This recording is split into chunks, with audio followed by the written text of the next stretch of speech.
Welcome, Bronies, to a reading of a My Little Pony fanfiction. Cupcakes by Sergeant Sprinkles, World's Greatest Party Clown. Edited by Eden Pony.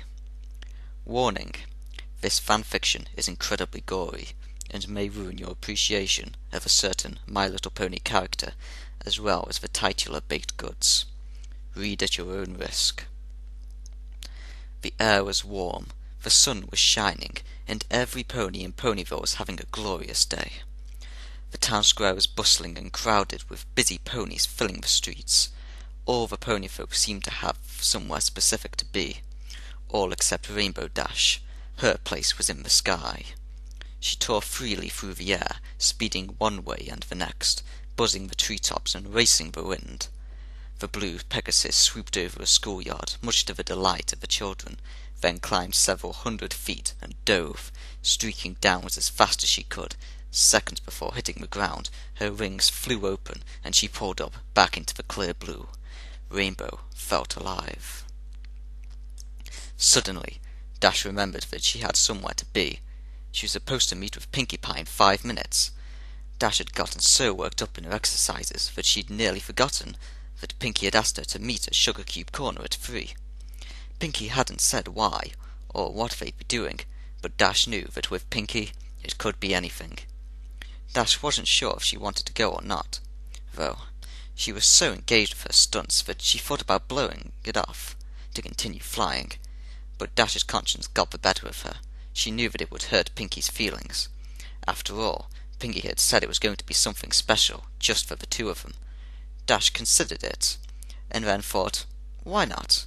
What did she have to lose? Heck, it might be more pranking. Pinkie might have found a bunch more fun stuff to pull on folks, and they have so much fun the last time.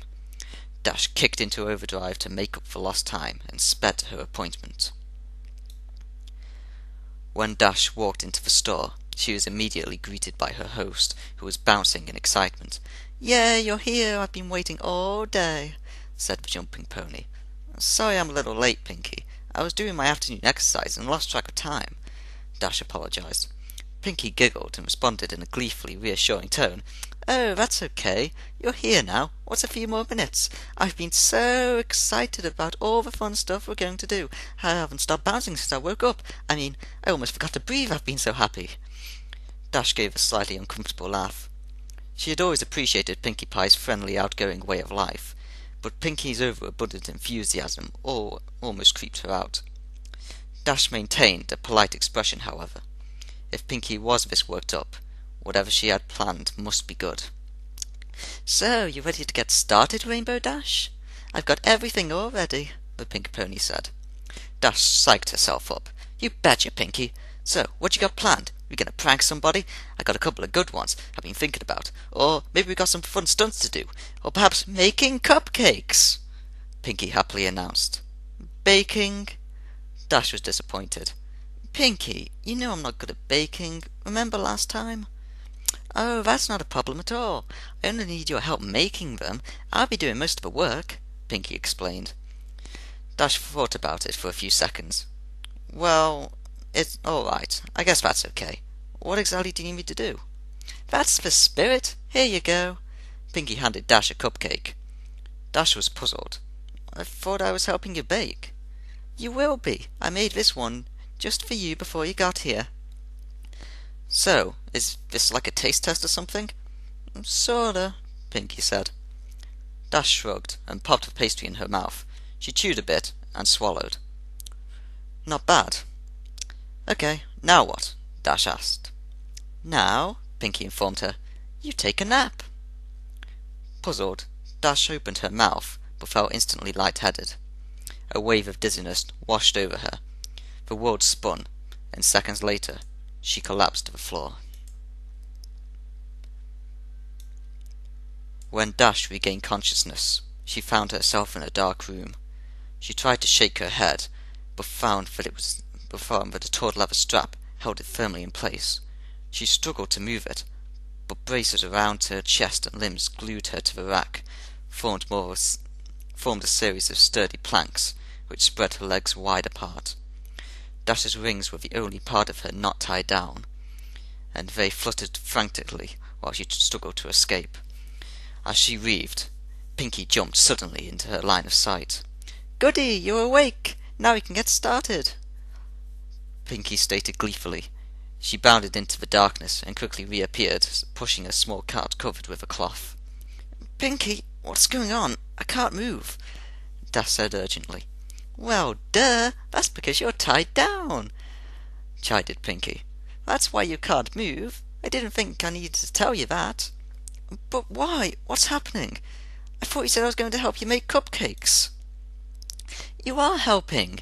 You see, I ran out of a special ingredient, and I need you to get some." "Special ingredient?" Dash was now breathing heavily and started to panic. "What special ingredient?" Pinky giggled and responded, "You silly!"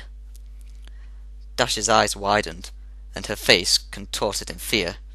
Then she started to laugh and said, in a voice burdening on hysteria, "Woo, you got me there, Pinkie Pie. I mean, tricking me into thinking that I'm going to be made into a cupcake.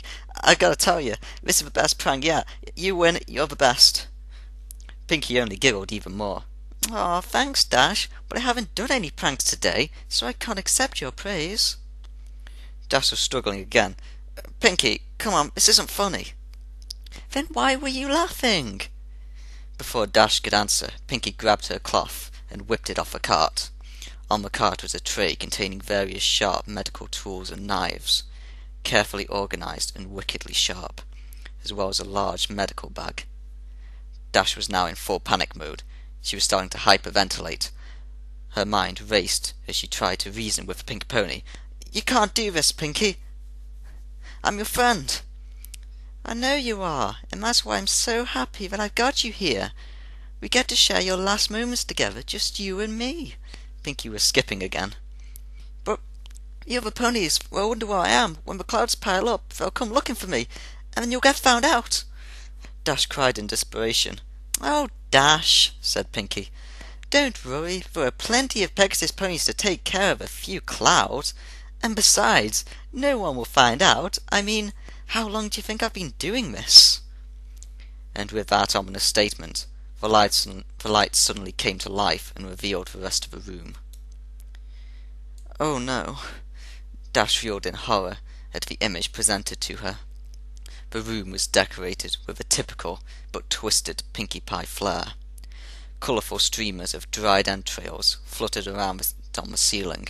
Brightly painted skulls of all sizes were attached to the walls, and organs done up in pastels filled with helium were tied on the backs of chairs.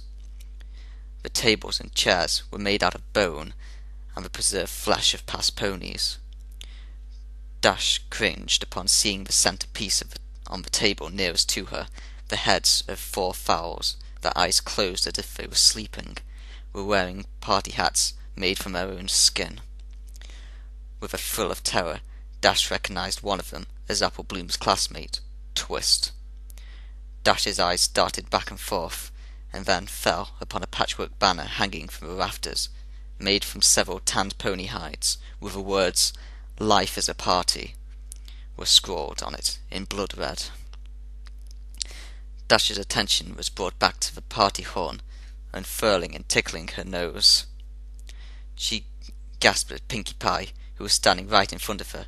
The party pony was wearing a dress quilted from dried skin. Embroidered with cutie marks on her back fluttered 6 Pegasus wings, all of different colours. As the earth pony skipped in excitement, her necklace of several unicorn horns clacked together loudly. "Like it?" Pinky asked.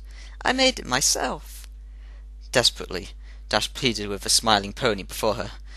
"Pinky, please, I'm sorry if I did anything to you. I didn't mean it. Please, let me go. I promise I won't tell anyone." "Oh, Dash, you didn't do anything. It's just that your number came up and, well, I don't make the rules. We can't turn back now." Dash was tearing up. How could this be happening? "Aw, don't be sad, Dash," said Pinky. "Look, this'll cheer you up. I brought you a friend." Seemingly out of nowhere, Pinky produced a brightly painted blue and yellow skull. It was about pony size, but it had one defining feature: a beak. Dash gasped in shock. Is that... Hey, Dash, let's hang out together. These ponies are lame-os. Dweebs, dweebs, dweebs. Pinky mimicked. I caught her right before she left town. Remember when I left the party for about 20 minutes? That wasn't enough time to play with her, of course. I had to wait until after the party to do that. But boy, am I glad I did. It was worth it for the flavour alone. Griffins taste like two animals at once. It's amazing. I know she didn't have a number like everyone else in Ponyville, but when was I going to get another chance to try Griffin? I probably should have asked her where she came from, so I could have gotten more, but I forgot. I'll tell you what, though, she was quite the fighter. She lasted a long time, which was a lot of fun for me. I got the chance to play with somebody other than a pony and try new things. It's too bad she had such a meanie mouth. She said so much bad stuff, I just had to take her tongue out. You know, bad language makes for bad feelings, Rainbow Dash. Dash didn't have anything to say. She just sobbed and wreathed in her tight bonds. Well, said Pinky with an air of finality, that's enough reminiscing. It's time to begin. Putting down Gilda's skull, the pink pony gripped a scalpel in the cleft of her hoof and walked over to Dash's right flank. Without any flair, Pinky placed the blade an inch above Dash's cutie mark and began a circular cut around it. Dash shouted in pain and tried desperately to pull away, but the braces held her still. Finishing the incision, Pinky grabbed a curved skinning knife from the tray. Screwing up her face in concentration, she worked it onto Dash's skin and sliced the hide away from the muscle. Dash ground her teeth as she tearfully watched her flesh peel off. Pinky then moved to the other side and repeated the process on Dash's left flank. Once she had finished, Pinky held up both cutie marks in front of her friend and started waving them like pom-poms. Dash just whimpered. Her thighs burned like nothing she had ever felt before. Placing the ragged patches of skin below, Pinky selected a large butcher knife and walked behind the blue Pegasus. Hope you don't mind. I think I'm going to wing it now. Pinky laughed. She grabbed Dash's left wing in her mouth and played with it for a few seconds, yanking it back so the sharp pain reignited the fire in Dash's flanks. Then, stretching the ring out, Pinky brought the blade down hard at the base.